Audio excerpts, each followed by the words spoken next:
Bueno, si bien somos poquitos, vamos a cumplir los horarios. Ya son las 7:07, así que les doy de vuelta la bienvenida a los que han ingresado. Les doy la bienvenida de vuelta a Daniel Pincas, nuestro profe de este seminario. Daniel, buenas tardes, ¿cómo estás? Hola, buenas tardes. ¿Qué tal? Guillermo, buenas tardes a todas, a todos. Bueno, te invito, Daniel, si quieres ir comenzando despacio. Seguramente en los próximos 10-15 minutos se van a agregar varios más, pero bueno, Bueno, es la dinámica de las instituciones. si somos pocos y no se suman mucho más, a lo mejor podemos hacer un encuentro un poco más conversado, digamos, en función de los temas que vayan surgiendo. Quisiera hacer una pregunta, por lo menos a quienes están aquí presentes. Eh, ¿Hay algún, o sea, quiénes son, si es que hay alguno o alguna, directivos de profesorados que tengan entre sus carreras formación para el nivel secundario?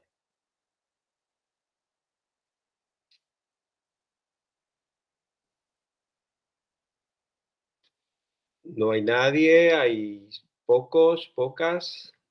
Veo que Laura dice que no con la cabeza.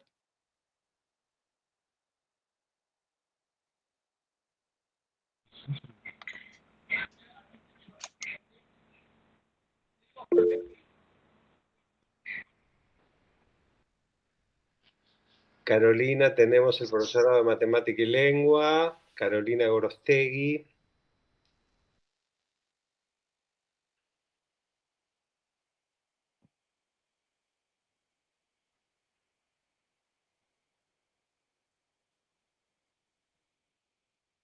Bueno, en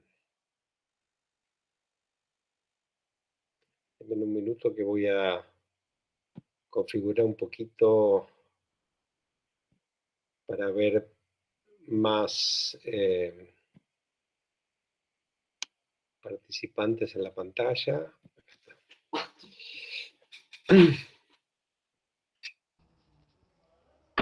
Buenas, Ok, Daniela ¿cómo andan? forma que tiene profesora de educación primaria y profesora de educación especial. Artes visuales para el primer secundario, Karina Flores. Bueno. Bueno, después a medida que vaya desplegando los temas se va a hacer claro por qué yo hacía esta pregunta. Entonces, como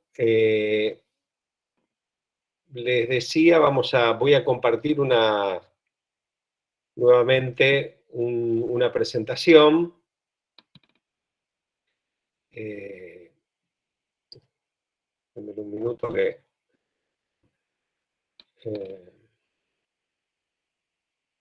ustedes les pido por favor que me indiquen cuando la empiecen a ver.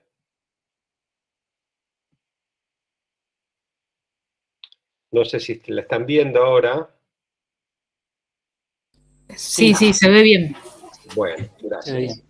Yo les pregunto porque no las veo cuando comparto pantalla. Bueno, entonces,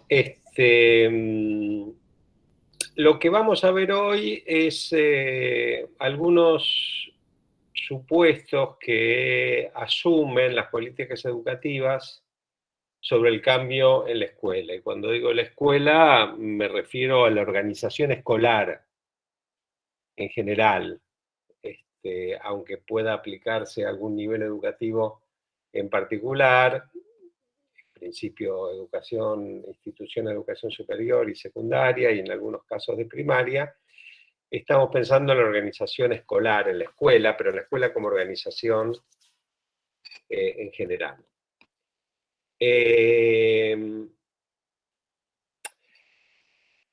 Si consideramos las políticas de cambio recientes, cuando digo recientes estoy pensando en políticas de cambio, de transformación del sistema educativo de los últimos,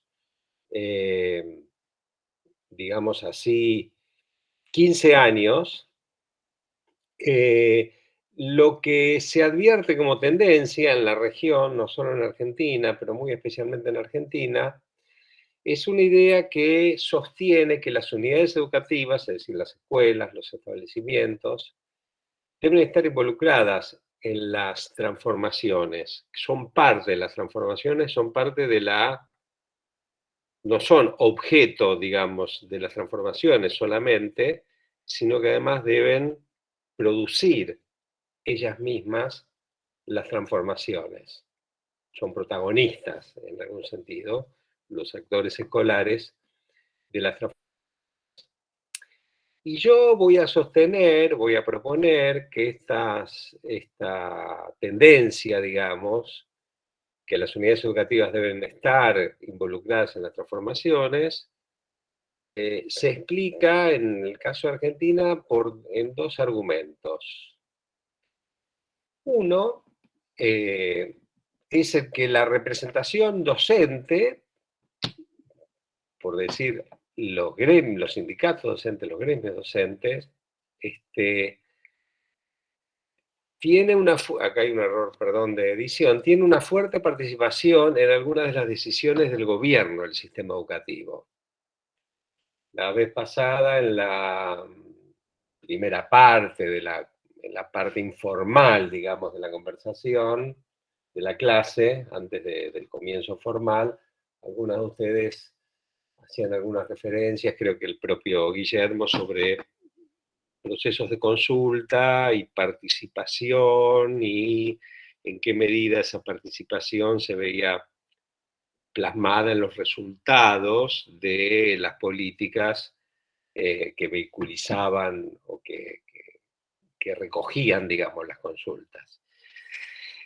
Más allá de esto, precisamente en relación con este punto, yo voy a sostener esto, ¿no? Que hay una suerte de participación, y participación importante si comparamos con otros países, del colectivo docente, es una formulación general, en el gobierno educativo. Este es un primer argumento que me gustaría poner a discusión, digamos, en algún momento de esta reunión. Y el segundo argumento, digamos así, trasciende la particularidad de nuestro país y de la provincia de Entre Ríos, que hay vigente un modelo de cambio de los sistemas educativos, que sostiene, yo creo que esto lo mencioné al pasar en la reunión pasada, que sostiene que el cambio debe ser basado en la escuela, ¿no? Esta idea de involucramiento de los actores escolares, digamos así, básicamente los actores adultos, los actores profesionales de las escuelas, deben estar involucrados en las transformaciones, tiene estas dos causas, dos razones, digamos. El peso y el papel de la representación docente del sistema educativo y la vigencia de un modelo de cambio. Bueno, de acá en adelante voy a desarrollar un poco estos argumentos, que insisto, me gustaría poner a discusión, recoger opinión, pareceres y experiencias de ustedes. El supuesto 1, la participación docente en el gobierno del sistema educativo. Se fundamenta en estas afirmaciones, digamos así, que habrá que matizar de acuerdo a los niveles educativos y a las jurisdicciones, pero que creo que pueden, de alguna manera, describir algunas de las lógicas de funcionamiento en términos generales. En principio, los docentes, a través de sus representaciones gremiales, participan del control del ingreso y del progreso en la docencia, ¿no? Las juntas de calificación docente están presentes en los estatutos y, bueno, estas figuras, estas instancias organizacionales participan en la selección profesional, digamos así, ¿no? Concursos, es un mecanismo de control, digamos, de el propio colectivo docente acerca de los requisitos para el ingreso y para el progreso en la profesión.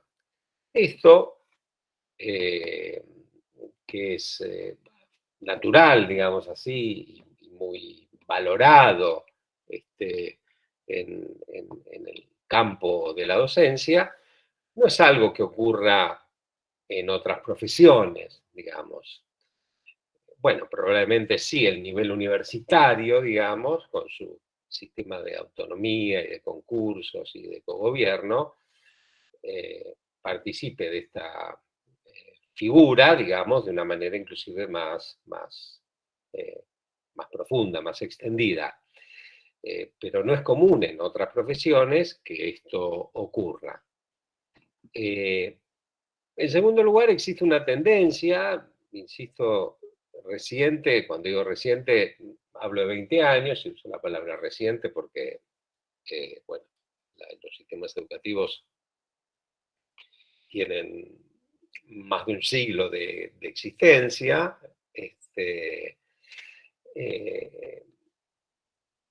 Entonces, como decía, esta tendencia reciente en los últimos 20 años incluyó de manera bastante sistemática, digamos, a los docentes, a los actores escolares, como objeto de consulta en decisiones organizacionales, pedagógicas, incluyendo las curriculares. Hay una figura de autonomía en las decisiones y de participación en las decisiones, que por supuesto es objeto de debate en términos de con cuánta fidelidad, con qué alcance, digamos, estas figuras de participación, estas instancias de participación son tenidas en cuenta por las autoridades políticas, por los organismos, digamos, responsables a nivel jurisdiccional, incluso a nivel nacional, pero yo creo que esta tendencia puede verificar empíricamente. Y esta tendencia se genera en la historia reciente de la República Argentina como reacción a la reforma de los años 90, que fue una reforma, como algún texto mencionó en alguna manera, de manera irónica, digamos, y no aprobando la fórmula, reforma a prueba de los docentes, es decir, una reforma que tuvo en cuenta muy poco, o prácticamente no tuvo en cuenta, no solo la opinión o el pensamiento y la participación docente, sino inclusive los efectos que esa reforma producía en el cuerpo docente, digamos, ¿no? Martín Carnoy, en algún escrito de él, críticamente dijo, bueno, las reformas de los 90 en toda la región fueron reformas a prueba de docentes. Y justamente a mediados del 2000, y como reacción, como decía antes, a esta reforma, estos mecanismos de reforma de los docentes, se produce una suerte, se renueva, diría, ahora voy a explicar por qué, una alianza entre el Estado y los sindicatos, a partir del 2003, para poner una fecha. Recuerdo que ese año, tal vez ustedes también lo recuerden, el primer acto de gobierno del presidente que asumía en ese momento, que fue el presidente Kirchner, con el ministro que asumía en ese momento, que fue Daniel Filmus, el primer acto de gobierno, o casi el primero, fue viajar a Entre Ríos, si no mal no recuerdo, que venía de un paro muy extenso. tal vez ustedes puedan, yo solo tengo la memoria, digamos, de ser contemporáneo, tal vez ustedes conozcan más en detalle ese episodio y ese conflicto y su mecanismo de resolución. Pero como sea, yo lo pongo como ejemplo acerca de una suerte de alianza que se verifica, no por el caso de la provincia de Entre Ríos, digamos, ¿no? sino en todo el país, porque de alguna manera se recompone una relación entre Estado y sindicatos que había sido muy conflictiva, digamos, en los años previos. Un resultado parcial de esto es posterior a la fecha que yo estoy indicando, digamos en 2013, si no recuerdo mal, y lo menciono como ejemplo, simplemente el acuerdo paritario del Programa Nacional de Formación y Perfeccionamiento Docente, que reconoce explícitamente el derecho de los docentes a formarse en ejercicio y establece una serie de pautas de funcionamiento que están enmarcados precisamente en un acuerdo paritario. Insisto, esto no es común en otras profesiones, digamos, ¿no? De esta alianza entre el Estado y los sindicatos existen antecedentes históricos, digamos, durante el siglo XX, no durante todo el siglo XX, pero a partir precisamente de la conformación de las agrupaciones docentes, de los gremios docentes, posterior, o digamos, genéricamente, digamos, en la segunda mitad del siglo XX, el crecimiento del sistema educativo estatal, el importante crecimiento del sistema educativo estatal, de alguna manera fraguó, conformó una alianza entre sindicatos y gremios docentes y Estado, y no me estoy refiriendo solamente a una cuestión de identidad partidaria, digamos. Como en identidad partidaria estoy entendiendo una idea que asume que la conducción de los gremios y el gobierno comparten el mismo color político o identidad partidaria, sino que va más allá de eso, por supuesto con diferencias y algunas tensiones y discrepancias en periodos, pero esto se puede verificar también históricamente. Y en particular, no me voy a extender sobre esto, ustedes lo conocen porque yo, el nivel superior no universitario, como también el universitario, goza de una autonomía institucional, es decir, a diferencia de otros niveles educativos, existe instancias de gobierno institucional a nivel de las instituciones, de manera que los actores institucionales tienen responsabilidades, representación en la vida cotidiana y el funcionamiento de los establecimientos educativos de ese nivel. Bueno, todos estos elementos, digamos, me llevan a mí a afirmar o a sostener este supuesto de un grado de participación docente en el gobierno del sistema educativo. Gobierno en sentido amplio, ¿verdad? Tal vez algunos de ustedes estén pensando, bueno, pero las decisiones se toman a nivel provincial, a nivel central, efectivamente es así, pero esas decisiones tienen que interactuar de alguna manera, tomar en cuenta, considerar esta participación, como estoy sosteniendo, instalada y institucionalizada, digamos así, en el sistema educativo. Primer supuesto, entonces, o primera explicación. Segunda, yo sostenía que el segundo supuesto implicaba que existen modelos de cambio de los sistemas, existe un modelo de cambio, mejor dicho, es el que está resaltado en celeste al final de la lámina, que existe un modelo de cambio centrado en la escuela, no aquel que sostiene que el rol de los actores escolares en un conjunto de decisiones que atañen a la vida institucional, digo, institucionales, pedagógicas, curriculares, etcétera,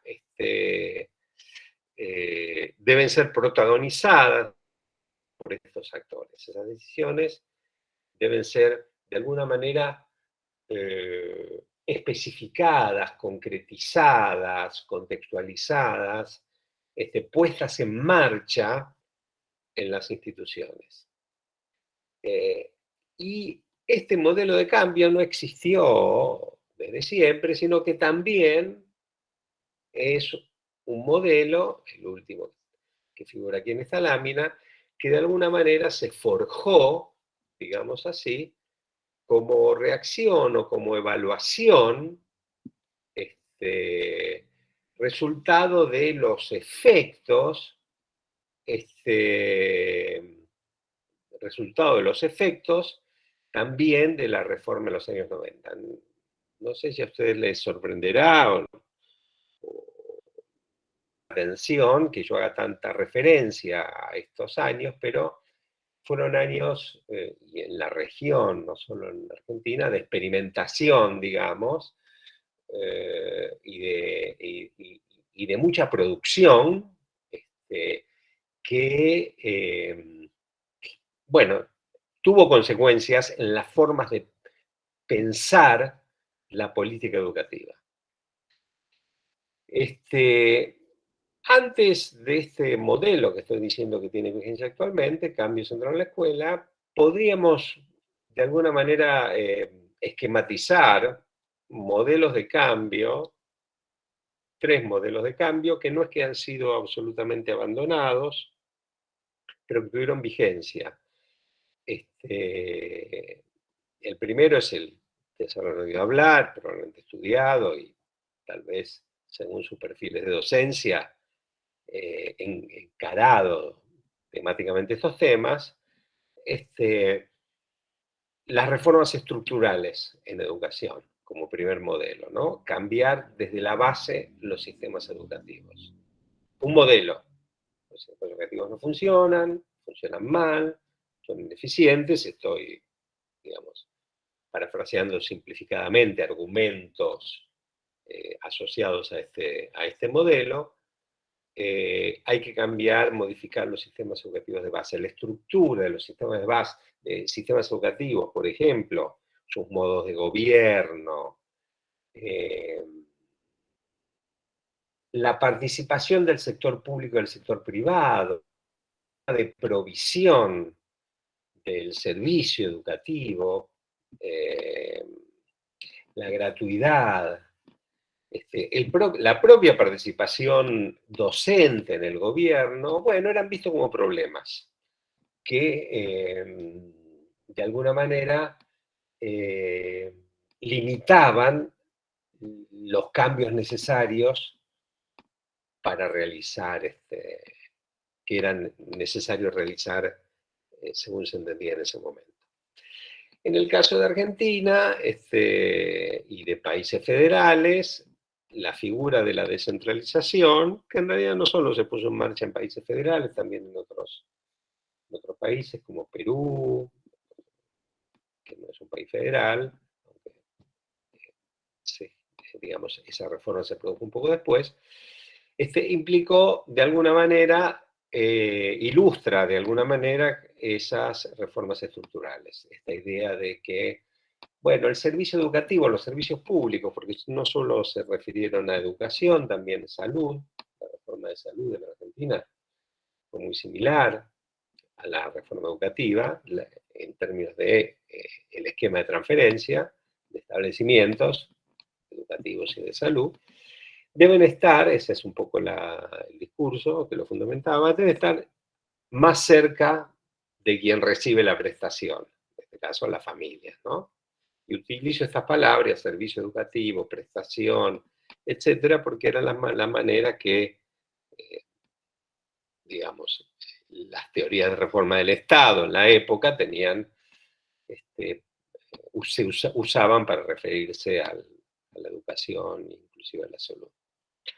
La idea de arancelamiento, que acá fue leída o entendida como privatización, los recursos son escasos, de nuevo estoy parafraseando los, digamos, los argumentos de la época y del modelo, los recursos son escasos, la educación, por ejemplo, superior no debería ser gratuita, aquellas familias que puedan pagar, que tengan recursos para pagar la educación básica, bueno, deberían examinarse en maneras de que la puedan pagar.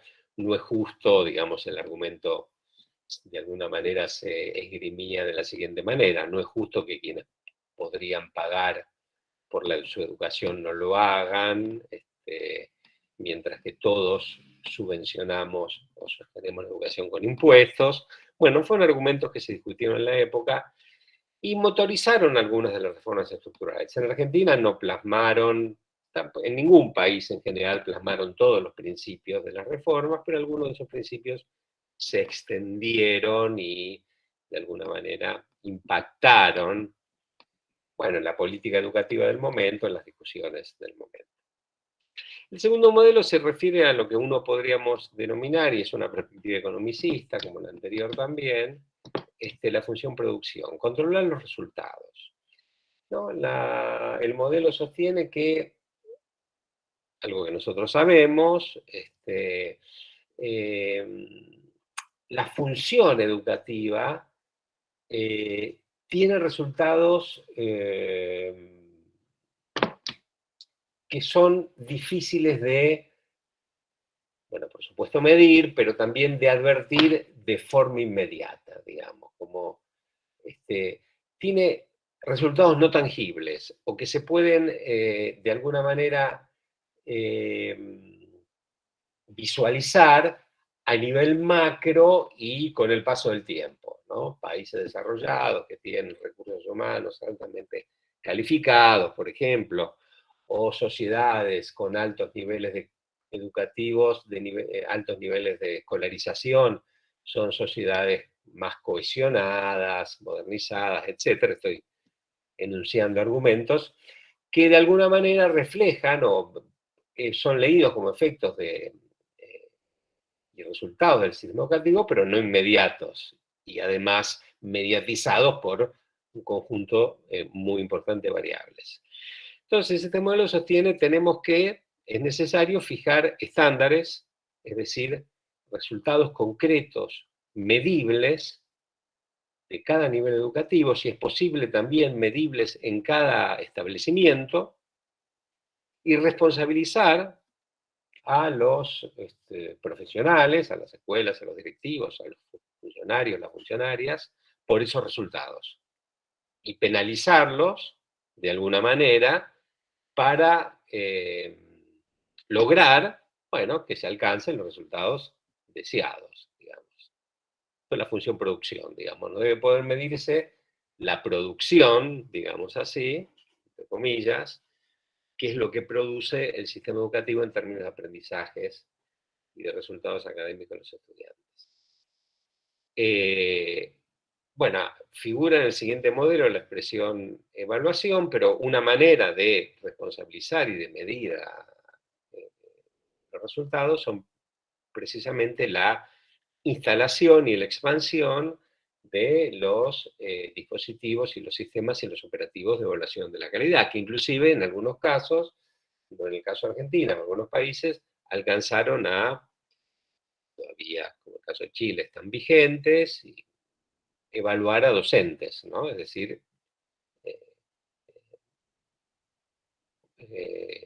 mecanismos de evaluación que evalúan también el conocimiento y el aprendizaje de los docentes. Bueno, acá hay todo un capítulo para desarrollar en relación con la evaluación, que es también un recurso en el caso del el tercer modelo de cambio de los sistemas activos, que se sostiene que, bueno, que el cambio debe de alguna manera apoyarse en los recursos humanos, esto es, en regular el trabajo de los docentes.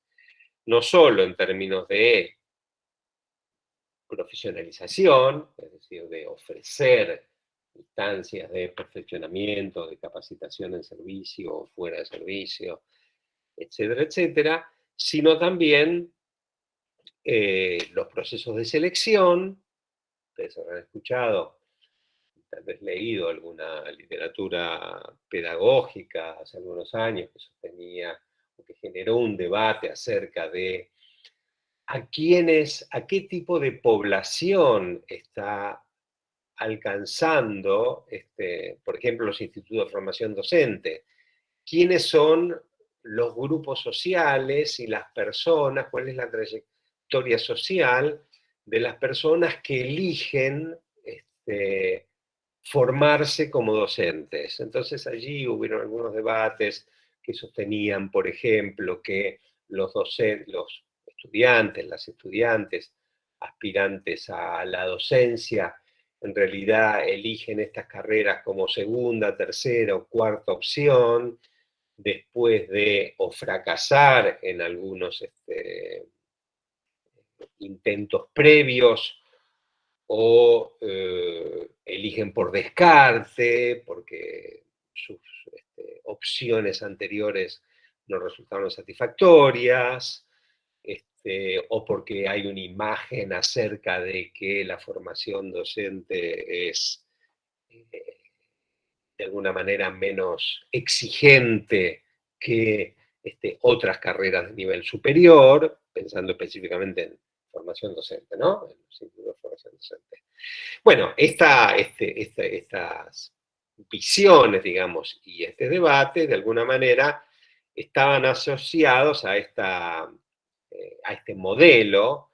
Hay que cargar las tintas sobre los recursos humanos, hay que mejorar los sistemas de selección de quienes aspiran a formarse como docentes, hay que generar incentivos, y allí hubieron políticas de becas, hubieron distintos tipos de políticas.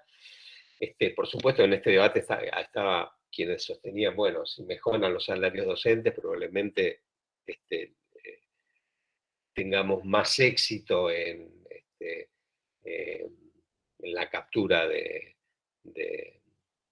aspirantes, en tanto en cuanto se prestigie la profesión, etc. Bueno, ahí hay un debate que no es que les estoy proponiendo profundizar ni como tema, sino para ilustrar, digamos, esta idea de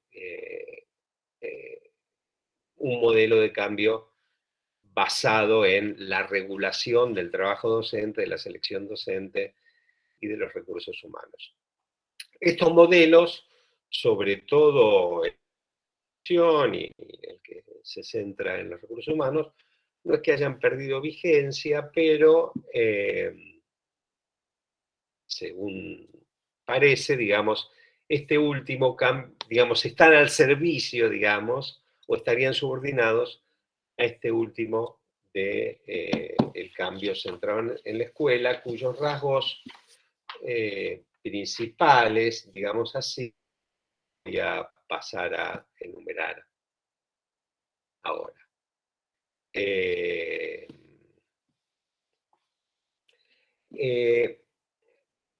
Yo les había preguntado sobre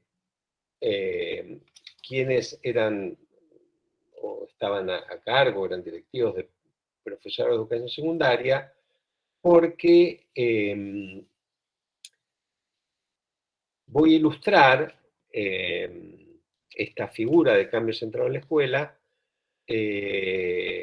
en algunas tendencias de cambio en la educación secundaria, pero que se aplican también a la educación superior no universitaria y a la primaria.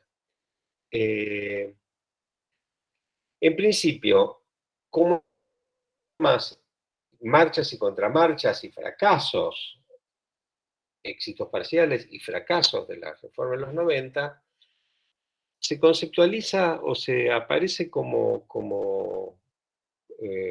tema una idea, un enunciado que podríamos mencionar o caracterizar simplificadamente, esquemáticamente, la escuela como problema. La organización educativa como problema. ¿A qué nos referimos con esto? Por ejemplo, en el caso de la escuela secundaria, la escuela no asegura ni la permanencia ni el egreso. Se ha incrementado el acceso de estudiantes, eso se verifica en las estadísticas, en los últimos años, desde precisamente la reforma del 90, cuando se extendió el tercer ciclo del EGB, digamos, en terminología y descripción de la estructura propuesta en esa época, se verifica un incremento del acceso, pero ha mejorado muy tristemente, digamos, han mejorado muy poco la permanencia y el egreso a término. Sabemos que en términos generales en el país hay un promedio del 50% de estudiantes que egresan en tiempo y forma, digamos, en la escuela secundaria.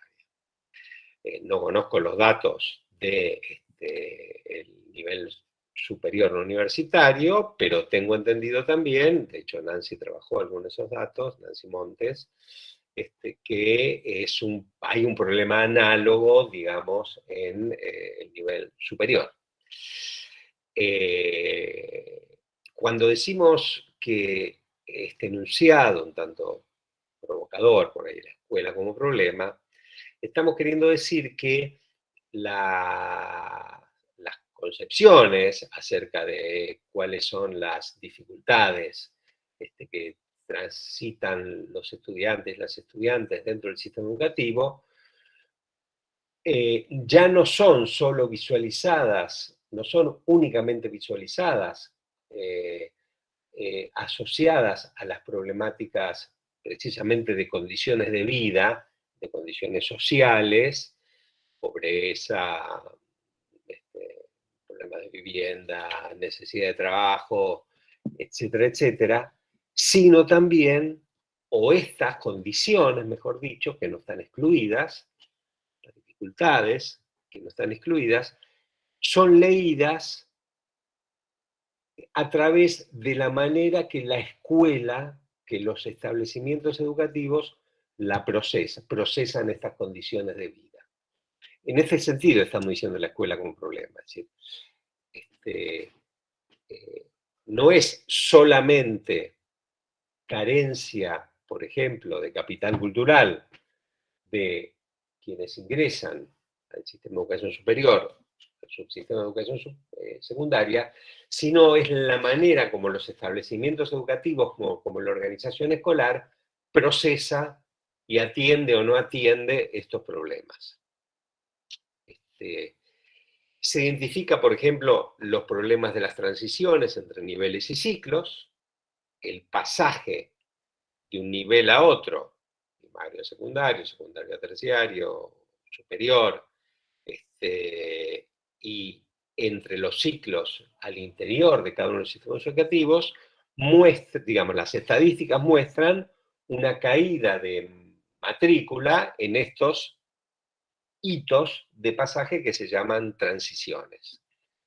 Y esto también está mostrando, de alguna manera, cómo opera, cómo procesa la institución educativa algunos de los puntos del recorrido, o como se dice a partir de precisamente esos momentos, la trayectoria de los estudiantes. Es decir, de alguna manera se conceptualiza que la organización escolar moderna, y cuando digo moderna me estoy refiriendo a la organización escolar que se conforma en el siglo XX, digamos, la organización escolar moderna es un problema, digamos. Es decir, hay que entender, habría que entender el funcionamiento de la organización escolar, hay que desnaturalizar el funcionamiento de la organización escolar para entender un poco más los problemas de escolarización que tienen las poblaciones estudiantiles. Y acá, en el caso de la educación secundaria, pero insisto, no se puede extrapolar a otros niveles educativos, la conceptualización se refirió a lo que se mencionó y se conceptualizó como matriz selectiva. La escuela secundaria, o las universidades, están montadas, o los institutos de educación superior, están montadas sobre una organización escolar que, si uno la mira de cierta manera, puede encontrar una matriz selectiva. Claramente el colegio secundario, que cuando se hace obligatorio, cuando las políticas educativas, digamos, establecen su obligatoriedad, y se generaliza el imperativo de la inclusión, de esta manera. No es un problema del estudiante el abandono, sino que es un problema de la escuela. Debe ser entendido no como un problema del estudiante, sino como un problema de la escuela. Fíjense que inclusive en estadística educativa se abandona o se tiende a abandonar la expresión deserción, porque la idea de deserción, la noción de deserción, de alguna manera carga las cintas sobre el estudiante que abandona, como un desertor, como una desertora, un servicio a la patria, y mientras que la idea de abandono también conserva cierto, remite a una decisión personal, yo abandono, yo me bajo, pero de alguna manera permite pensar también cuáles son las responsabilidades de las escuelas o de la organización educativa en esa conducta, en esa decisión. Acá también hay que decir que es importante pensar una diferencia entre los niveles de educación obligatoria y los niveles de educación que no son obligatorios, más allá que el imperativo de la inclusión, la idea de una educación inclusiva, permee a todos los niveles educativos, incluyendo la universidad, ¿no? Esta idea de responsabilizar a las instituciones educativas por la interrupción de la trayectoria de los estudiantes, de alguna manera se ha extendido no solo a la educación obligatoria, sino a la educación no obligatoria también, aunque fue elaborada y enunciada, digamos, para el primer nivel, para el nivel de obligatorio. El diagnóstico organizacional, entonces, que acompaña esta idea de matriz selectiva, es lo que se ha llamado en algunos casos trípode de hierro. Colega Flavia Tadille lo enunció en su momento, ahora cuando uno lo menciona, ella dice que no está de acuerdo, reformularía esa expresión, o el formato, Guillermina Teramonte y algunos trabajos de Flaxo han sostenido esa figura, digamos, el formato de la escuela moderna, que comparte, las dos perspectivas comparten los mismos enunciados, ¿no? Hay una lógica en la contratación de los docentes, en el contrato profesional, que es por hora, por disciplina, lo que fragmenta el trabajo, el trabajo de los docentes y complica de alguna manera la conformación de tareas en equipo y una perspectiva más integral de la institución educativa en la que se participa. Estoy mencionando argumentos que entiendo tal vez sean familiares para ustedes.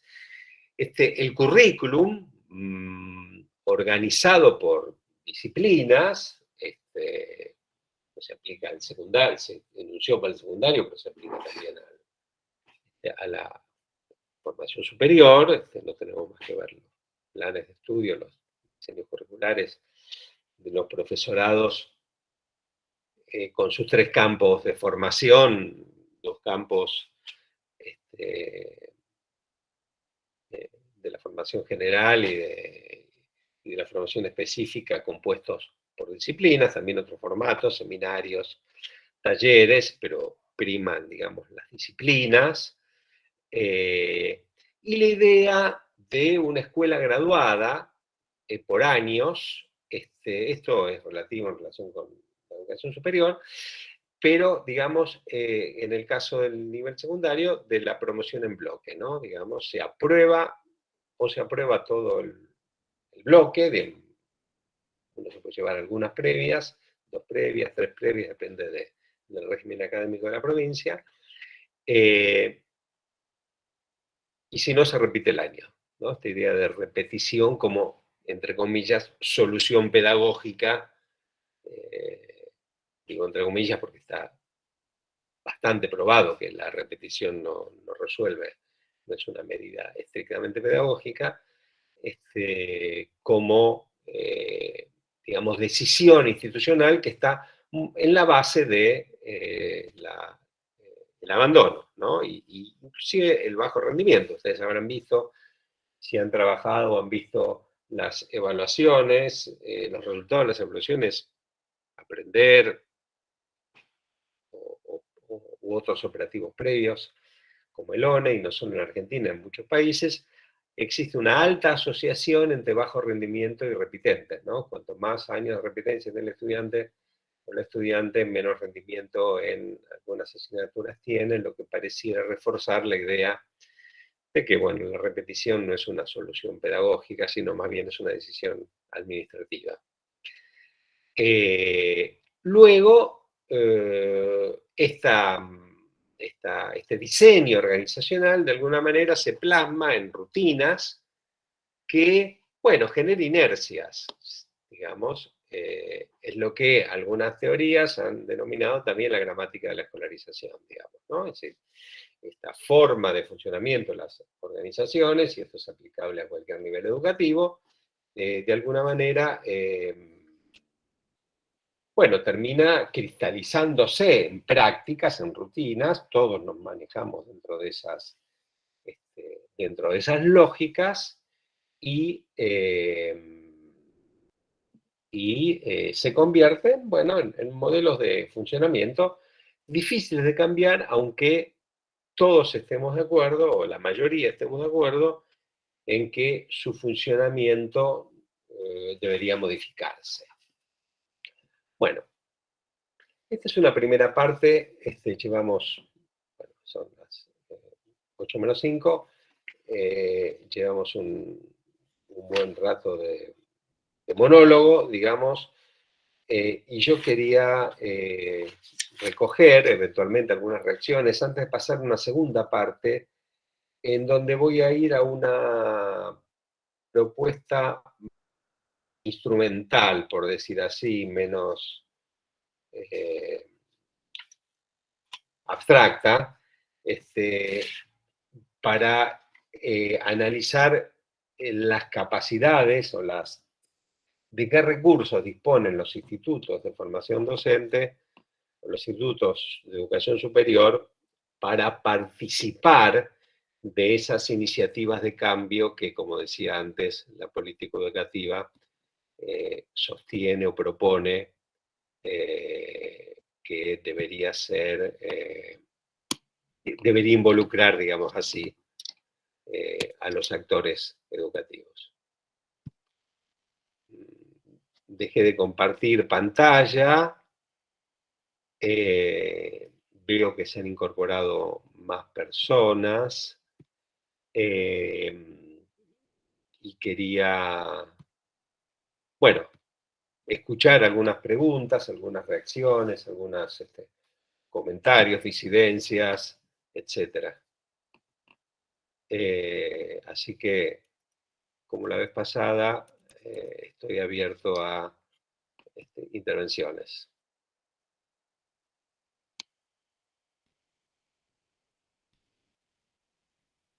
Si es que hay alguna, por supuesto, ¿no?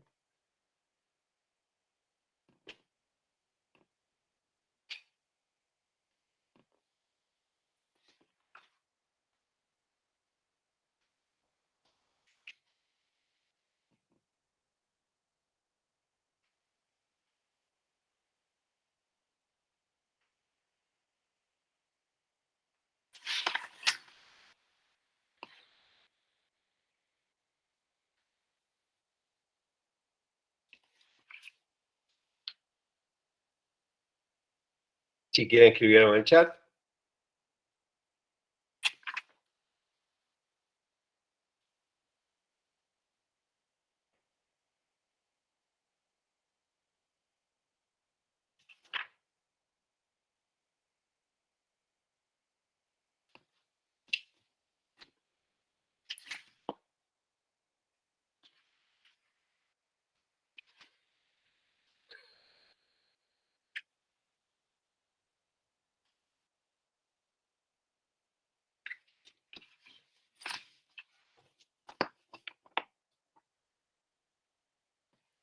Bueno, veo que el silencio campea. No sé si adjudicarlo a que la exposición no despierta interés o que es muy clara. Como sea, Te interrumpo, Daniel. sí, ¿Puedo hacer un comentario? sí, claro, Guillermo. Me llamó mucho la atención, porque por otro lado, por mis años de vida la viví como docente en el aula. Me llamó la atención la referencia que hiciste a la reforma de los 90. Efectivamente fueron vividas frenéticamente, digamos, desde distintas miradas, desde como una ola privatizadora, aparentemente, que al final no privatizó nada, o en todo caso vino a dejar más claras las diferencias y las desigualdades.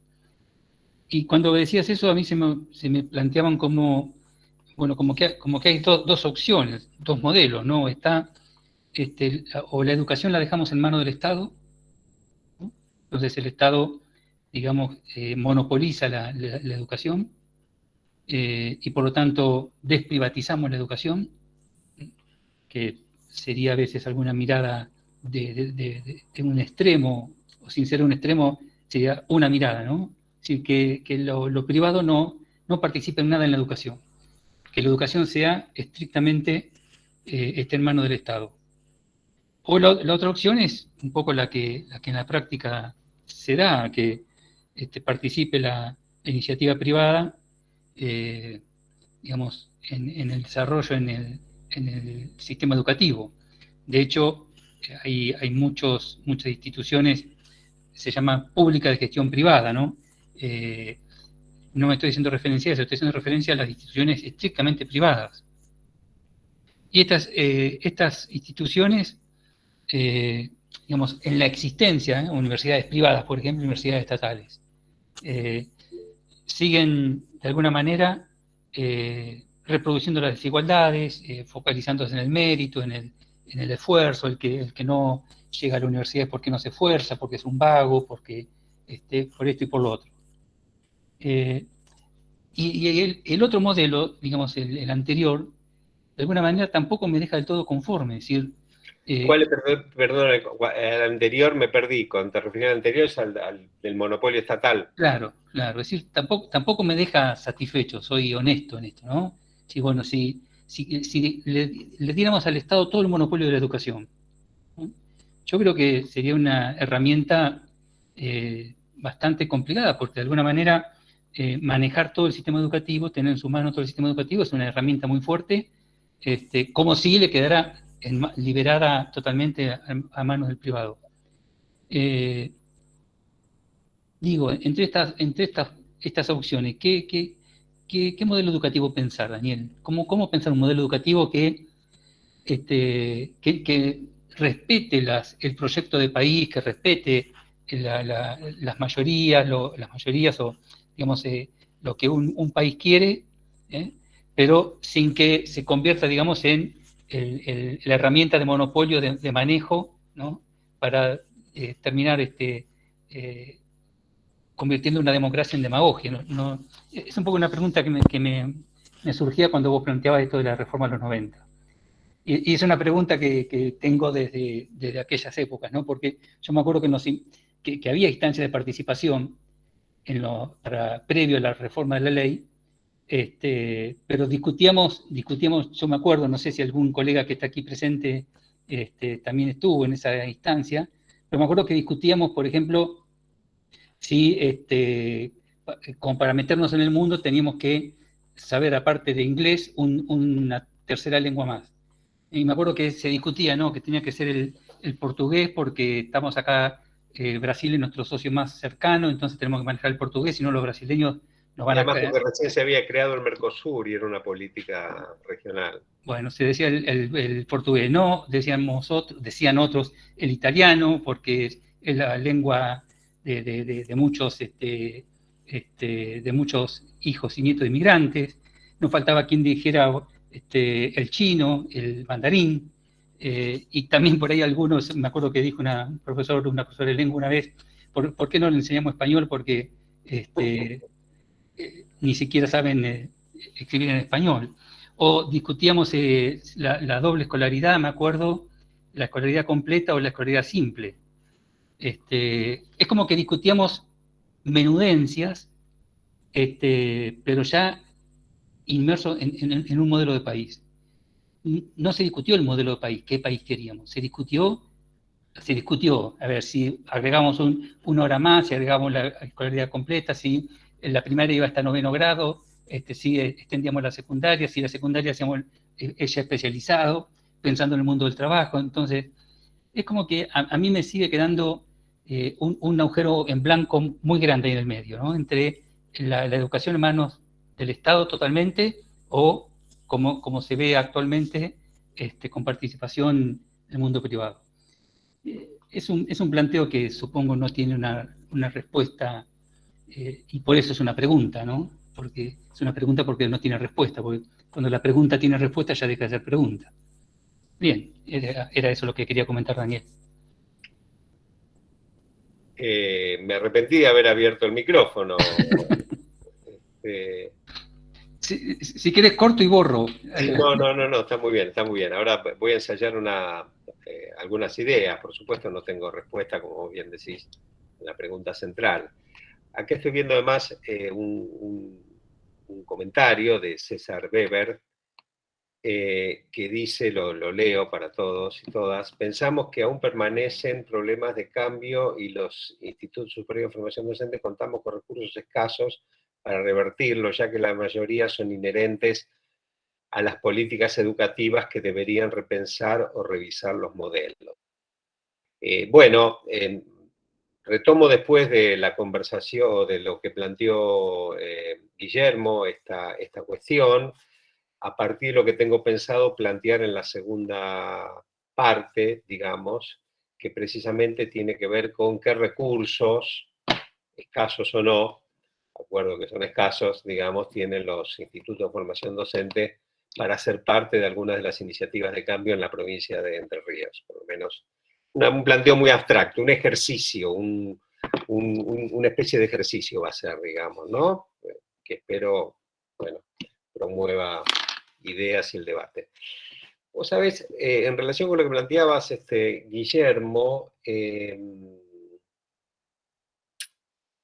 yo creo que la dicotomía educación estatal y educación privada, o educación pública o educación privada, es una dicotomía que organiza el debate y las posiciones, o que, mejor dicho, que organizó en su momento el debate y las posiciones, quienes estaban a favor de una o de otra, pero que una adecuada no fue y no es una descripción adecuada del sistema educativo argentino, ni de lo que ocurrió durante los 90 y después con el sistema educativo argentino.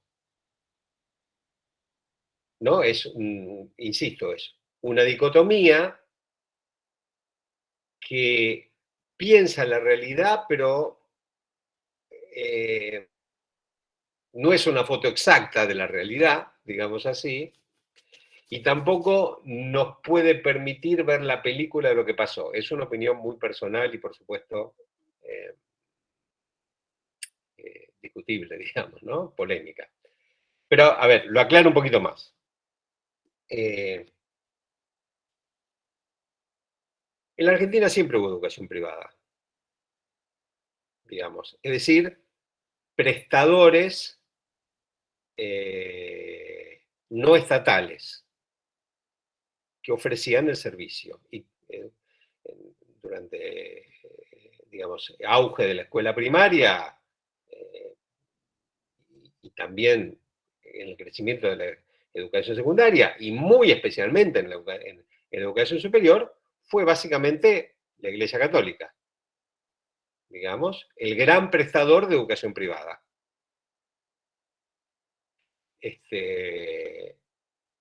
Bueno, podemos decir que, digamos,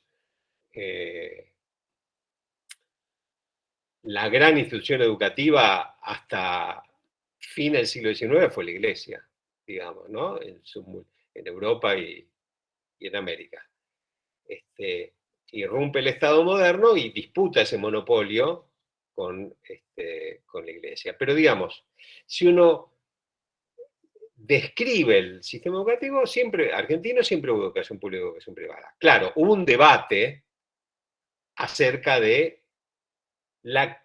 cuánto debía regular el Estado a la educación privada, pero no si debía suprimirla o no, sino cuánto debía regularla. Y fue incrementando su capacidad de regulación a lo largo de la historia de distintas maneras. Las escuelas secundarias se llamaban escuelas incorporadas a la enseñanza oficial porque, digamos, los estudiantes para recibirse tenían que dar un examen que era fiscalizado por el Estado, entonces regulaba el título.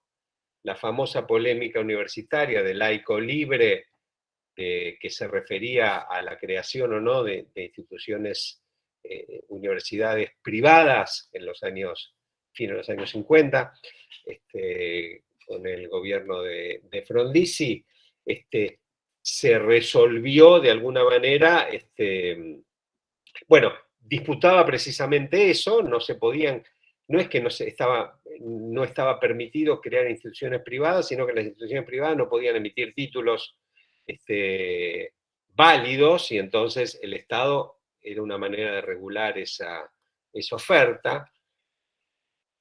Es decir, siempre hubo educación privada, el debate era en realidad cuánto y cómo debe regular el Estado la educación privada. La famosa discusión de la ley 1420 tenía que ver básicamente, la cuestión de la laicidad tenía que ver con que si dentro de las escuelas estatales se daba la materia religión en el horario de clase o fuera del horario de clase.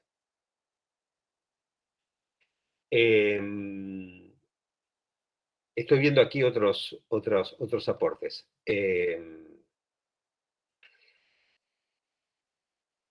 Si uno describe cuantitativamente la evolución del sistema educativo, también ve que la oferta privada y la matrícula privada siempre fue importante, con diferencias según territorios. Pero hoy en Córdoba, por ejemplo, y en Ciudad de Buenos Aires, en el nivel secundario la educación privada tiene el 50% de la matrícula, digamos. Y también verificamos que desde los 90 para aquí, la matrícula de la educación, hubo una migración de escuelas estatales a escuelas privadas. Eso se llamó privatización o tendencias a la privatización. Yo no estoy muy de acuerdo con esa impresión, pero lo que quiero decir es que ese debate extremo de público, estatal o solo privado, no me parece que no captura bien lo que en realidad pasó, digamos, ¿no?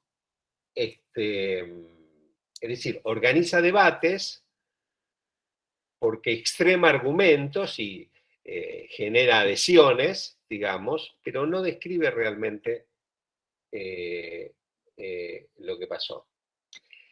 Sí ocurrió en los años 90, me estoy entendiendo demasiado por allí, voy a tratar de acortar, sí ocurrió en los años 90 que lo que se intentó hacer, y en parte se logró, incluir o incorporar lógicas de regulación de mercado en la educación estatal. Por ejemplo, esto que yo decía, los incentivos docentes, los incentivos, la evaluación, la publicación de ranking con resultados de evaluaciones, por ejemplo, bueno, es algo que no ocurrió en Argentina porque precisamente hubo una oposición muy fuerte, pero la idea de evaluar a las instituciones educativas y publicar un ranking de las mejores a las peores según los resultados de las evaluaciones está asociada a una lógica de mercado. El supuesto es el consumidor, comillas, los consumidores deben conocer la calidad del producto, digamos. Esta es un poco la idea. Entonces, una escuela que está rankeada con los mayores niveles de educación, de mejores resultados, supuestamente va a ser más demandada por las familias, ¿no? En este sentido, se habló de privatización en cuanto se intentó incorporar lógicas de mercado en el funcionamiento, o la cuestión de la competencia por proyectos, por subsidios por parte de las escuelas estatales, que finalmente, qué sé yo, los planes de mejora institucional finalmente terminaron siendo universales, ¿no? Por más que hay que elaborar un proyecto, no eran competitivos, no es que los fondos finalmente son asignados de acuerdo a un concurso de proyectos, como podría ser una licitación, por decirlo así. Sin embargo, es parcialmente una lógica de mercado porque hay que formular resultados y asumir compromisos, digamos, en relación con resultados. Entonces, estoy un poco eludiendo de la cuestión, pero me interesa señalar esto, digamos, que el debate así planteado me parece que no da cuenta ni de lo que ocurrió, ni de las efectivas tendencias vinculadas a la lógica de funcionamiento del mundo privado en educación, más que a la privatización, digamos, ¿no? Pero bueno, es una respuesta probablemente muy general que elude la cuestión central que vos planteaste. Pero bueno, no sé si tu inquietud. Silvia Adri acaba hace un rato de poner una intervención que dice: el sistema formador en estos modelos es el que no se ha considerado en su totalidad y definición, tanto es así que ha carecido de normativa específica para el nivel. Disculpa, Daniel, y hay un comentario también de Silvia arriba, anterior. Anterior, perdón, claro, me mareé, perdón, sí. Pareciera que se piensa y aplican modelos educativos que se implementan sin considerar aspectos territoriales propios de los contextos o acordes a propósitos formativos acordados. Y después se refiere a esta segunda intervención que yo leí. Le pregunto a Silvia si tiene micrófono, si podría, en el caso de tener micrófono, ampliar o aclarar su intervención. No sé si Silvia te animás a hacerlo, si es que tenés los medios tecnológicos. Buenas tardes. Hola. Bueno, estoy con anginas, así que no sé si me van a escuchar bien. Escuchamos muy bien, no te vamos a exigir entonces mucho esfuerzo. Bueno, gracias. No, solo explicar la idea. Bueno, en primer lugar, buenas tardes a todos quienes están presentes. Bueno, muchísimas gracias, profe, porque la verdad que este recorrido es bastante interesante, porque justamente, bueno, quienes llevamos un tiempo en la educación, hemos, no me gusta decir la palabra sufrido, pero bueno, hemos tenido los avatares de lo que son los aplicativos de las distintas políticas, ¿no? Específicamente lo que a mí me traía, pensando en este relato y lo que nos traía también Guillermo, era pensar que el sistema formador, que en la provincia, ¿no es cierto?, es el nivel superior, no universitario específicamente, es un nivel que siempre va en detrimento conjuntamente con el resto, es decir, comparando con el resto de los niveles, ¿no? Por eso es el que menos se piensa o se ha pensado cuando se ha aplicado estos niveles, ¿no? Esto de pensar el sistema formador, recién podemos dar cuenta de hace unos años atrás, donde podemos contar con algunas resoluciones acordadas desde el Consejo Federal de Educación o desde las mesas federales, con participación de las distintas jurisdicciones, y donde se piensa realmente en un sistema, en su definición, por eso digo en su totalidad, en su definición y en su sentido también, ¿no? Porque bueno, en la provincia tenemos carreras de formación docente inicial, pero también tenemos carreras técnicas, trayectos técnicos. eh, Justamente el sistema formador trabaja en la formación inicial y en la formación continua, con distintas propuestas. Pero siempre encontramos que hay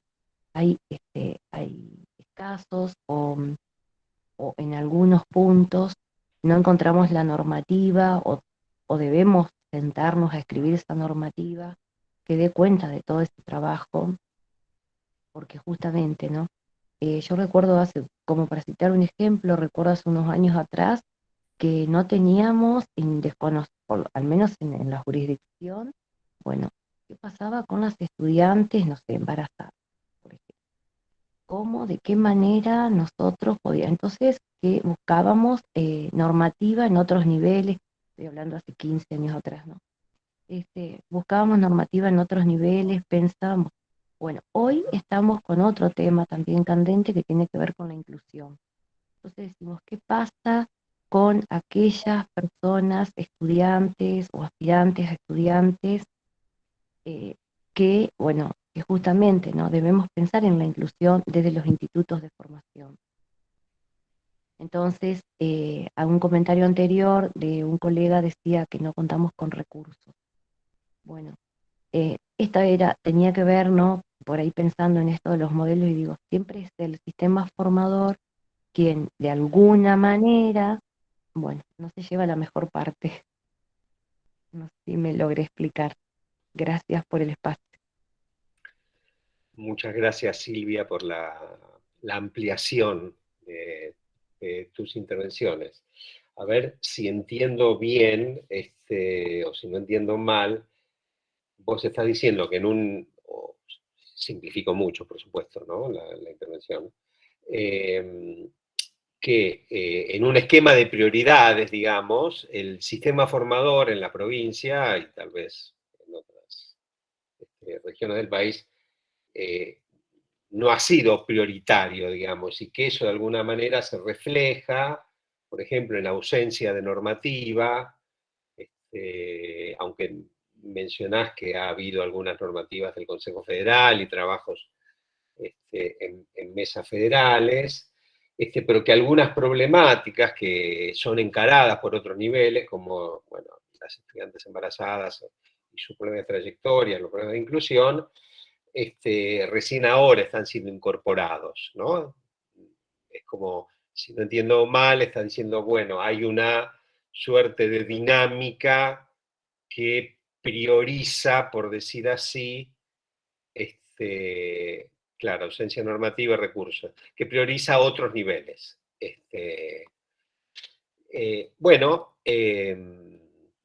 no estoy en condiciones de, ni pretendo hacerlo, digamos, de discutir ¿cómo se dice? Esta intervención, porque entiendo que efectivamente es así.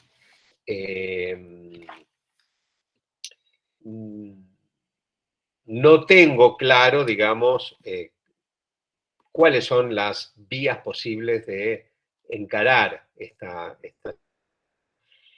en lo que yo entiendo también en el marco de un contexto de escasez de recursos generalizado, digamos, ¿no? Quiero decir, también hay pocos recursos para otros niveles, más allá que en la distribución. Esto se resolvería también mirando un poco son datos difíciles de encontrar, pero cómo es el gasto educativo provincial por nivel, ¿no? Digamos.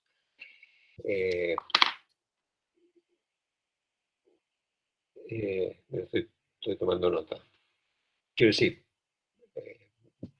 se puede un poco dimensionar esta problemática que trae Silvia y también César, si no recuerdo mal, en relación con los recursos, buscando el tema del gasto educativo por nivel. Lo que no me queda claro, igual lo dejo por ahí para un debate posterior, es por qué la ausencia de normativa es necesariamente un problema. Mejor dicho, no dudo de que sea un problema. Mi pregunta es, ¿en qué sentido es un problema? ¿Cuáles son los problemas que traen ausencia de normativa en un nivel, el sistema formador, que tiene, bueno, cierta autonomía, digamos así? No tiene recursos, o tiene pocos recursos, pero tiene autonomía. Pero lo dejo planteado como temática.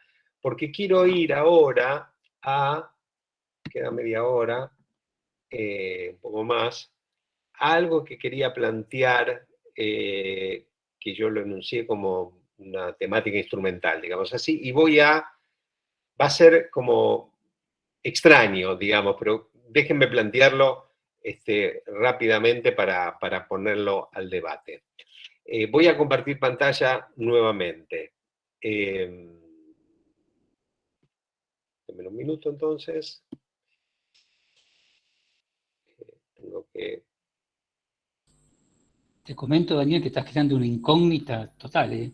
Ah, ¿sí? Sí, con lo que decís es como que estamos esperando que nos descubras la Bueno, respuesta. no quería levantar mucha expectativa, No. porque eso se vuelve en contra, ¿no? Normalmente. No. Pero, Eh, muy bien. bueno,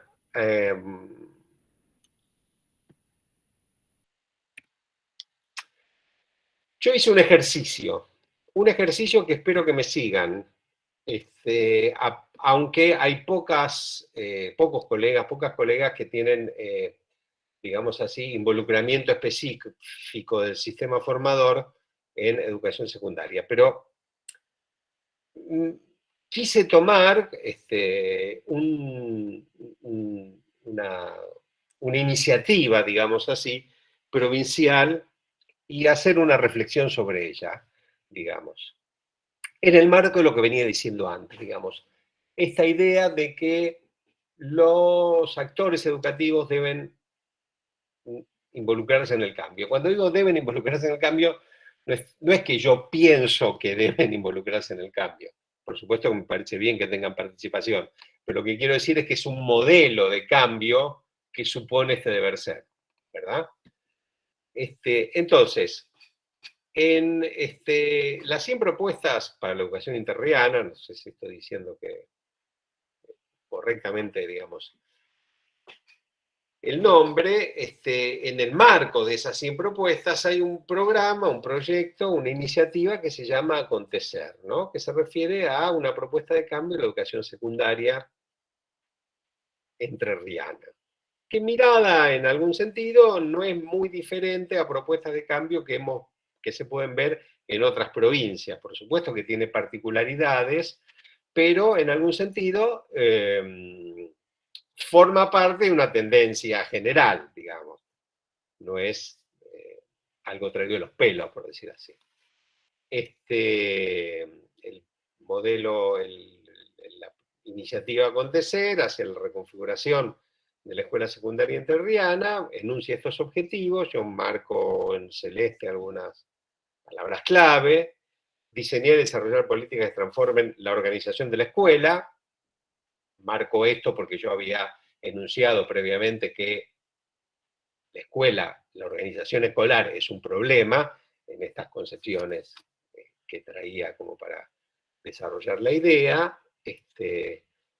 Preparar a los estudiantes y las estudiantes para el mundo social, académico y laboral, bueno, es un desafío, digamos, aunque el enunciado, tal como se lee aquí, podría haberse leído hace 50 años en otra reforma, es un desafío, y está bien planteado de esta manera, adecuar, digamos, la propuesta educativa y el sentido de la propuesta educativa a el mundo, ¿no? Es un poco, entiendo yo este objetivo.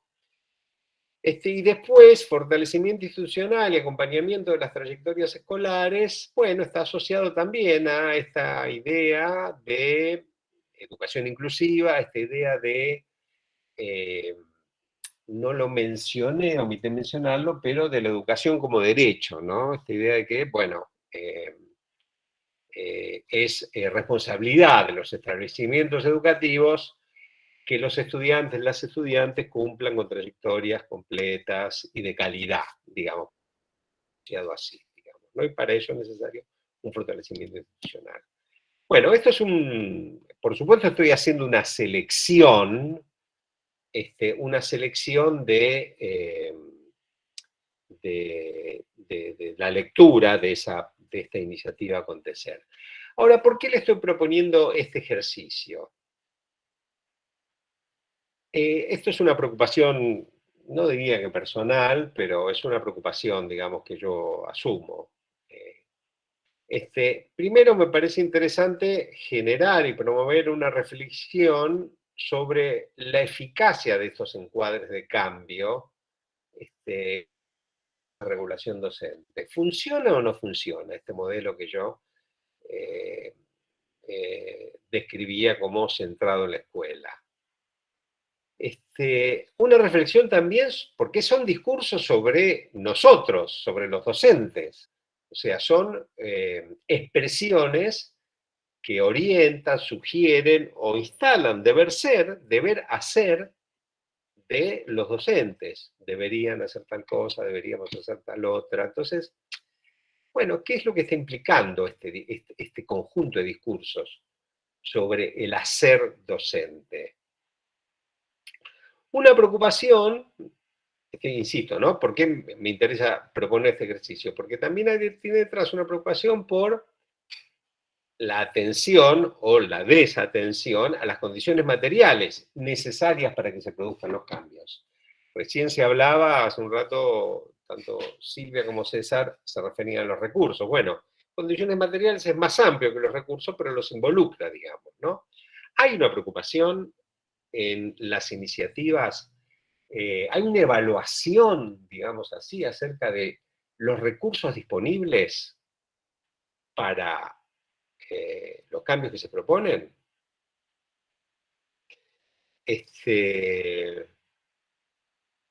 Normativas, como si uno lee algunas normativas, sobre todo educación secundaria, pero también para primaria, para nivel inicial, son conceptualmente densas, es decir, hay mucho de, no son solamente leyes o normas, leyes no, digamos, simplificando la expresión, ¿no? Las resoluciones o los anexos, si uno lee los anexos de las resoluciones, son complejos, hay que ser pedagogo para entenderlos, digamos. Entonces, esa emergencia de discursos conceptuales en las definiciones normativas, bueno, ¿qué nos están diciendo? Digamos, ¿y qué propósito y qué efecto tienen? El punto central, por ahí debería, de alguna manera, resaltarlo, es esto: hay un pasaje del discurso a la acción. Porque, o sea, hay una pregunta acerca de cómo pasa el discurso, cuando digo normativas, cuando digo orientaciones, cuando me refiero a documentos que señalan hacia dónde deberían ir la realidad del sistema educativo, en este caso un nivel específico, el secundario, pero podríamos tomar algo para superior, el sistema formador. ¿Cómo se pasa el discurso a la acción? Digamos, ¿no? ¿Cuáles son los desafíos de ese pasaje? Y en otro nivel, pero también es una preocupación, yo tiendo a pensar que hay una subvaloración, no por ahí debería modificar la expresión, no hay una adecuada valoración, más que una subvaloración, una adecuada valoración de las problemáticas administrativas en la implementación de las transformaciones pedagógicas. Se ve lo administrativo, ¿no? Hay como una valoración de lo pedagógico, pero en algún sentido me anticipo una conclusión, y es que lo que manda es lo administrativo.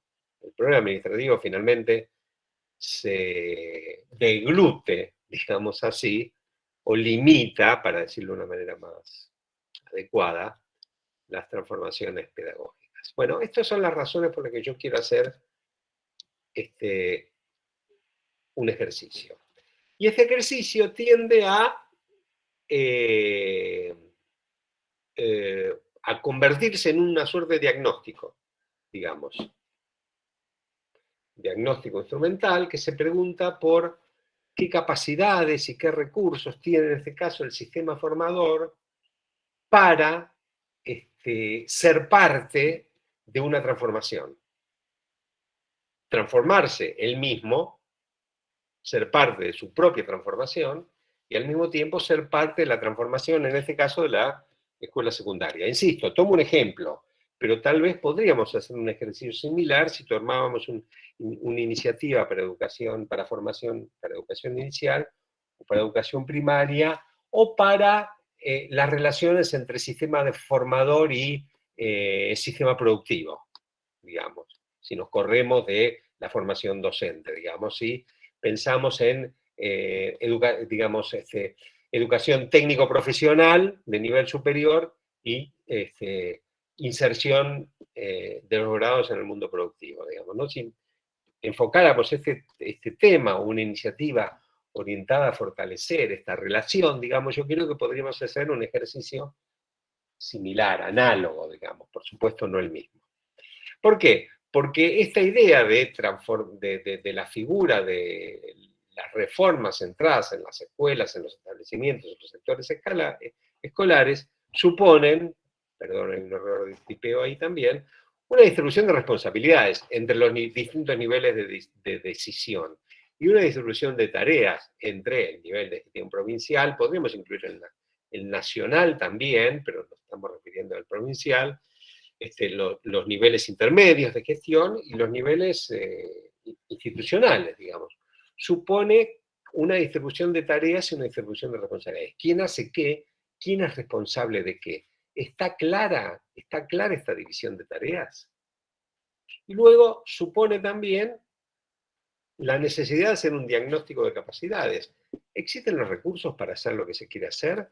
Y cuando pregunto por si existen los recursos, no me refiero solamente a recursos materiales, también a recursos materiales, pero me refiero también a recursos humanos, las capacidades, los conocimientos, los saberes para, anticipo, evaluación formativa, para desarrollar prácticas de evaluación formativa y modificar las prácticas de evaluación en cualquier nivel educativo. Estamos en secundario, pero bueno, ¿existe el saber didáctico y pedagógico para eso? ¿Está disponible en los institutos de formación docente? La formación inicial o la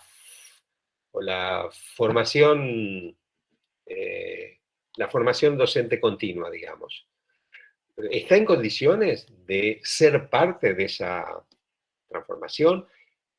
Seguramente sí, pero ¿qué necesitaría revisar de sus propias prácticas y de su propio, digamos así, de su propia currícula, en sentido amplio, no solo de su programa de estudio, para ser parte y orientar esa transformación? Y estas preguntas, en algún sentido, están asociadas a cuáles son los recursos, insisto, recursos en sentido amplio, no solo recursos materiales, también recursos materiales institucionales, sino recursos de conocimiento. Somos además una comunidad, la comunidad pedagógica, que trabaja centralmente con el recurso de conocimiento. ¿Cómo están distribuidos esos conocimientos en el sistema formador y en el conjunto del sistema educativo, en este caso provincial, para ser movilizados en función de un cambio? Bueno, el ejercicio entonces consiste en lo siguiente. Esto es lo que yo llamaría la agenda de la iniciativa Acontecer. Es complejo de leer, vamos a ir despacito. En la primera columna, cuyo título está encabezado coloreado, digamos, rosado, naranja, sería la agenda, una parte de la agenda Acontecer, es decir, cuando digo agenda es los propósitos o hacia dónde quiere ir. Esto es lo que figura en la columna, en la primera columna, digamos. En las siguientes columnas, provincial, local, escolar, y luego formación inicial, de nuevo un error de tipeo, disculpas, debería decir inicial y continua, están los institutos y otros actores, porque podría haber otros actores, las universidades, por ejemplo, no sé, organizaciones, asociaciones u organizaciones de la sociedad civil, o asociaciones empresarias, lo que fuera, cámaras de la producción o de servicios. Entonces, ¿no? Digamos, estas columnas, digamos, de alguna manera se preguntan, bueno, a ver, ¿dónde están los recursos? ¿Cuáles son los recursos? ¿Y cuál es la distribución de tarea? Distribución de tarea y recursos para hacer esto que está en esta primera columna. Definir propósitos formativos para cada ciclo desde las decisiones institucionales, dice la iniciativa Acontecer, focalizadas en la priorización de saberes relevantes y necesarios para cada uno. Disculpen que los estoy forzando tal vez a leer textos, esto es textual de esa iniciativa, porque insisto, son los recursos performativos, como se suele decir, es lo que debería lograrse que ocurre en las escuelas, en este caso secundarias, ¿no? Definir propósitos formativos para cada ciclo, de ciclo básico, de ciclo orientado, acordar por áreas y por ciclo qué saberes se desarrollarán en el marco de los diseños curriculares, la temática curricular,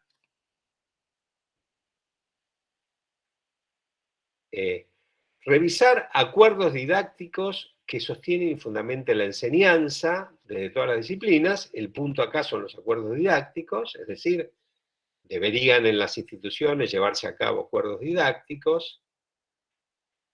Explicitar criterios de evaluación y monitoreo de las propuestas cicladas. Tenemos arriba una idea de agrupar contenidos, tener una visión de los contenidos, una problemática curricular en propuestas cicladas. Bueno, y entonces habría que explicitar, la última celda, criterios de evaluación y monitoreo de las propuestas cicladas. Bueno, hay más, ¿no? Hay 3 tablas más, por ahí voy a ir a la última, la de evaluación procesal y formativa, pero son 3 tablas que de alguna manera extraen lo que yo llamo la agenda de la iniciativa Acontecer. Bueno, en relación con definir propósitos formativos para cada ciclo desde decisiones institucionales. Desde mi punto de vista, ahí hay una responsabilidad provincial, que es la provincia establece el diseño curricular provincial. Es decir, los propósitos formativos, de mi perspectiva, deberían estar formulados por la provincia.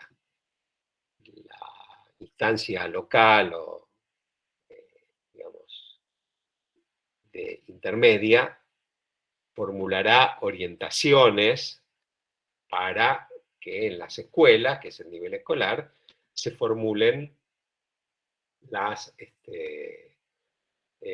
se asuman los propósitos formativos que establece este diseño curricular. Ahora, la organización escolar asume esos propósitos, en proyectiva no los tiene que definir, pero sí focaliza los saberes específicos, relevantes y necesarios, que de alguna manera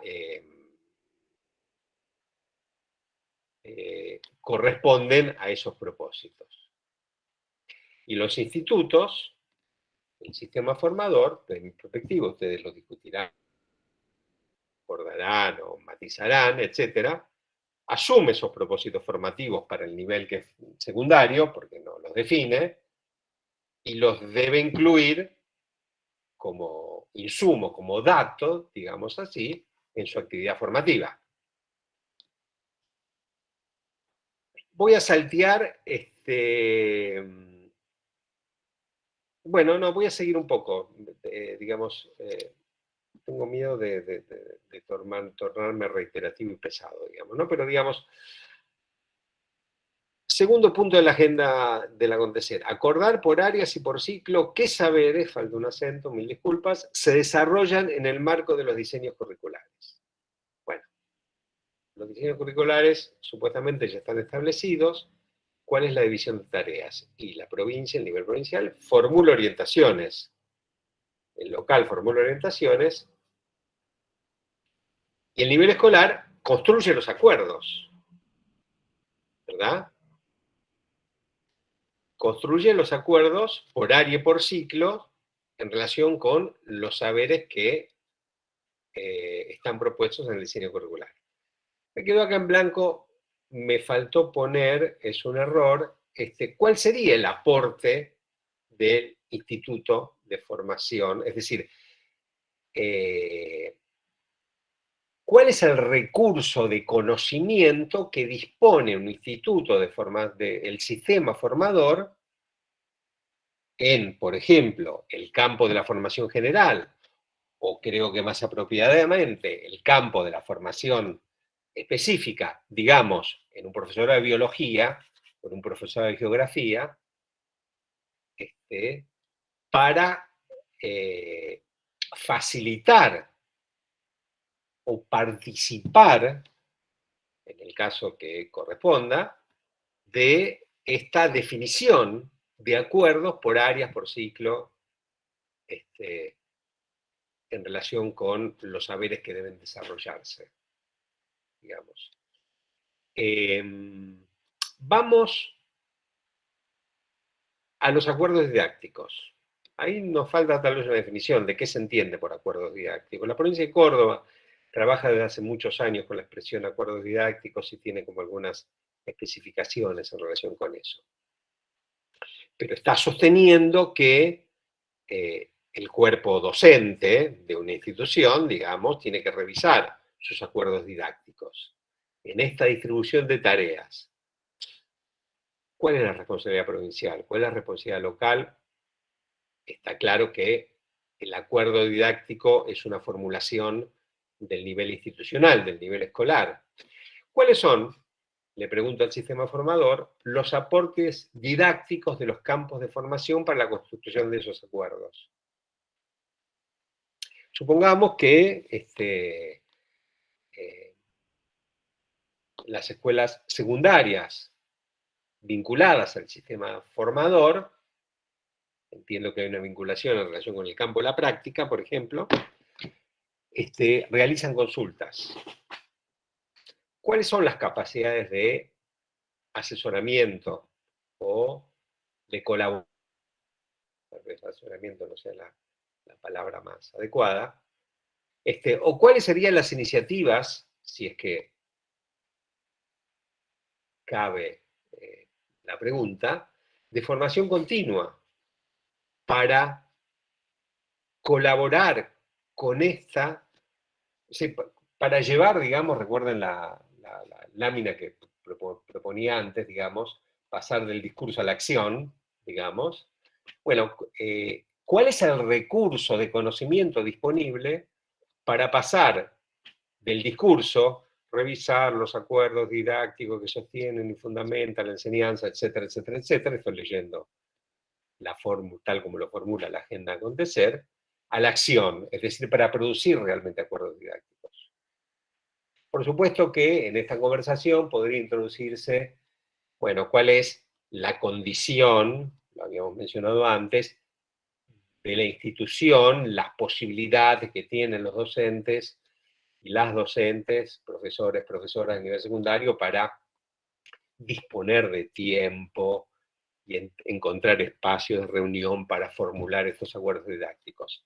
Hay una pregunta también que uno podría hacerse, que es, ¿todos y cada uno de los establecimientos educativos secundarios tienen que formular acuerdos didácticos? ¿O alcanza con que algunos nomás los formulen y los demás los revisen y los adopten? Es decir, ¿cómo generamos ahí un proceso de producto? ¿Cómo generamos? Aramos dijo el mosquito, pero ¿cómo se genera un proceso de producción? Disculpen la metáfora productivista, digamos, pero es un proceso de producción intelectual en algún sentido, ¿no? ¿Cómo se genera un proceso de producción en relación con este punto específico, acuerdos didácticos, y cuál es la participación de cada uno de los actores, entendiendo al sistema formador como un actor?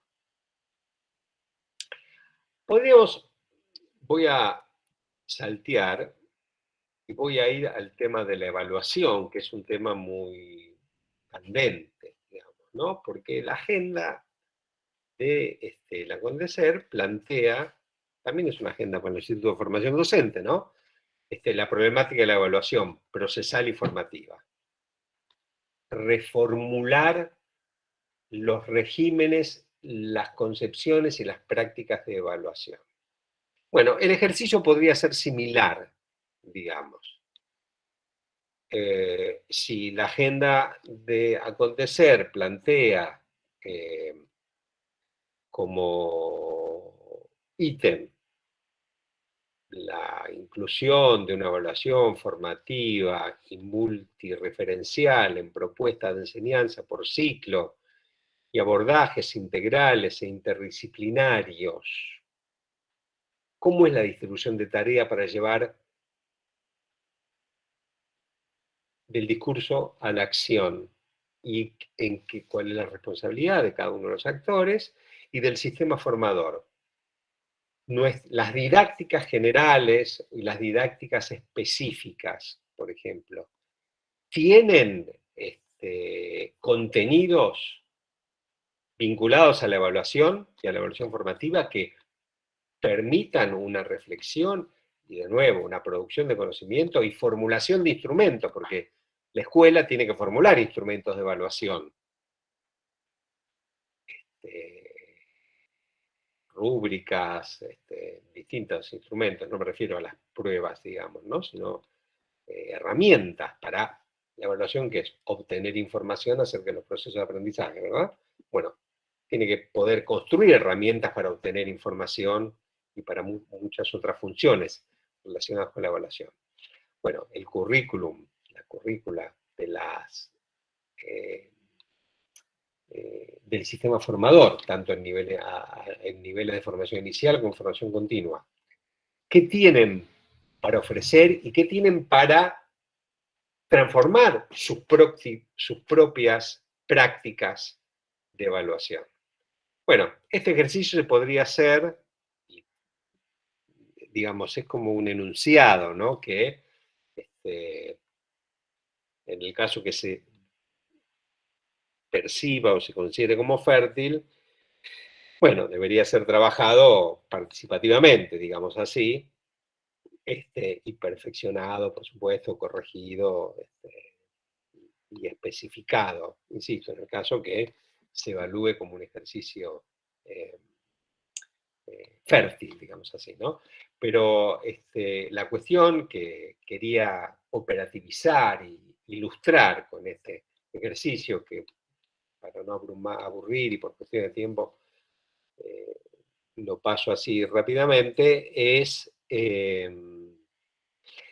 bueno, cómo pensar operativamente el funcionamiento práctico de este modelo de cambio centrado en las escuelas y que involucre a los actores desde la perspectiva de una distribución de tareas que involucre también al sistema formador.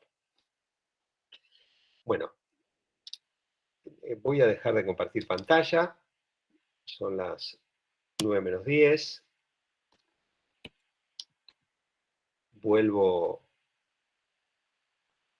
a la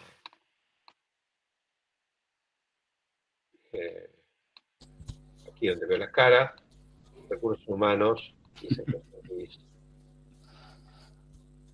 o dijo José Luis Libedinsky. Bueno, yo creo que ahí me refería a recursos humanos, ¿no? Porque cuando hago la pregunta acerca de cuáles son los recursos del sistema formador, se refieren básicamente a los recursos humanos, ¿no? A los profesores, las profesoras que participan de la vida institucional. Bueno, no sé, Guillermo, si las expectativas, que por lo menos los interrogantes o ¿cómo decir? Sí, las expectativas que despertó iban por este lado o no, y bueno, y escucho comentarios.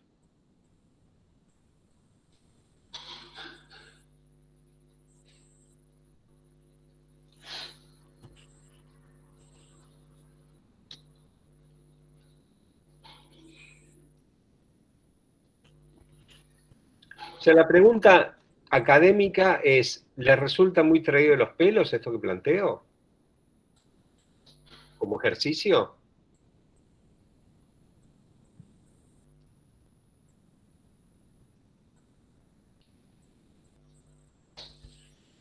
Yo creo que no. Lo que sucede es que me parece, opinión muy personal, hay una falta de tradición, digamos, en nuestras instituciones educativas, hay una falta una ausencia de tradición en el análisis, el diagnóstico, el trabajo con la estadística, la planificación en función de la estadística. Digamos, como que las urgencias son las que gobiernan nuestra gestión, nuestro gobierno del día a día, ¿no? Y cada tanto nos acordamos que hay algunas cosas importantes que tenemos que discutir o pensar. Me parece. Bueno, yo planteaba que se desvaloriza lo administrativo y las urgencias entran allí, ¿no? Yo creo que hay que mirar con mucho más, ¿cómo decir?, amplitud esa problemática. Digo, me lo digo, quiero decir, no le digo a los y las colegas que lidian cotidianamente con esto, ¿no? Quiero decir, más a quienes asumen una perspectiva académica de investigación. Ahora, el diagnóstico que yo hago, diagnóstico tal vez le queda un poco grande la palabra, aunque yo mismo la he utilizado, es cualitativo. Fíjate que acá yo no hablo ni de estadísticas, ni de datos. No. Está, Daniel.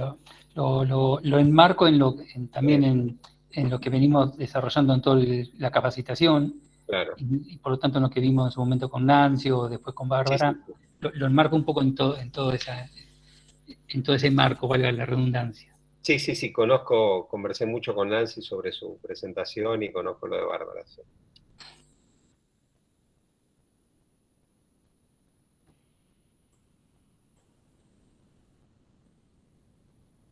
Bueno, estamos cerca del cierre, ya estamos prácticamente en el cierre, no sé si veo que no hay comentarios.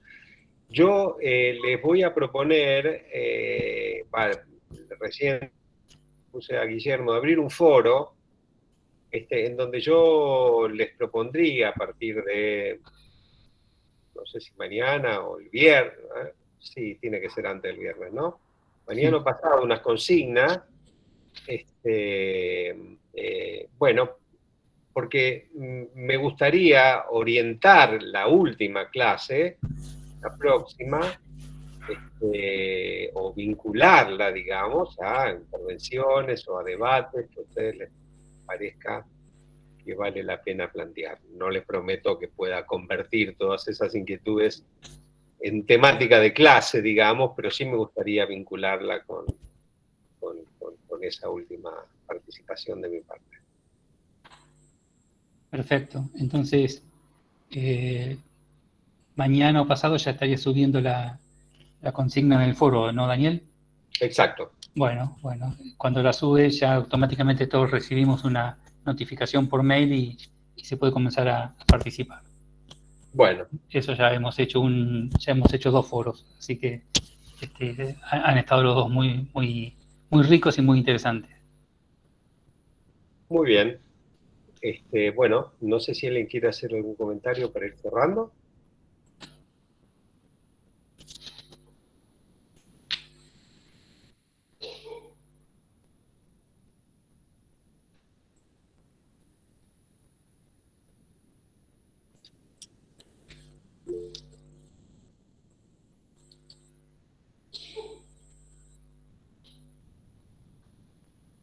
Bueno, no sé qué te parece, Guillermo, entonces, si no hay más comentarios. Ahí Karina puso en el chat una interesante propuesta del intercambio en los foros. Nos enriquecemos todos, así que con más razón vamos a lanzar este foro en tu seminario, Daniel.